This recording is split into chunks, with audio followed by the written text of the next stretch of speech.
Uncle होते, वयस्कर होते थोडे हं. 70 प्लस आणि सडनली एक 40ची मुलगी त्यांच्या आयुष्यात आली. तिच्या फॅमिलीमध्ये खूप प्रॉब्लेम, नवरा लक्ष देत नाहीये आणि लॉकडाऊनचा विषय होता. हां.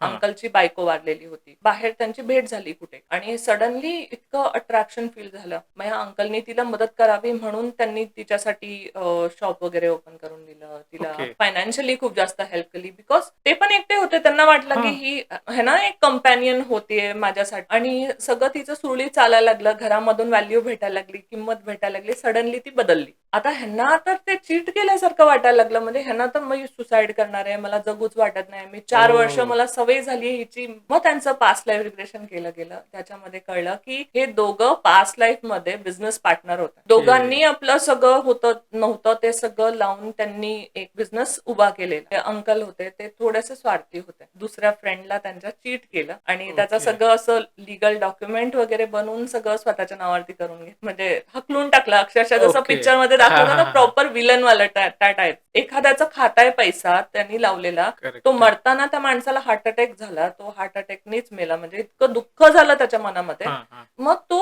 असा रूप घेऊन आला आता, की ह्यांना मजबुरीमध्ये त्याच्यासाठी खूप काही करावं लागलं. त्याच्या ओके. फॅमिलीसाठी करून द्यावं लागलं. हिसकावून घेतलेलं त्या गोष्टी त्यांना परत करेक्ट. कराव्या लागल्या.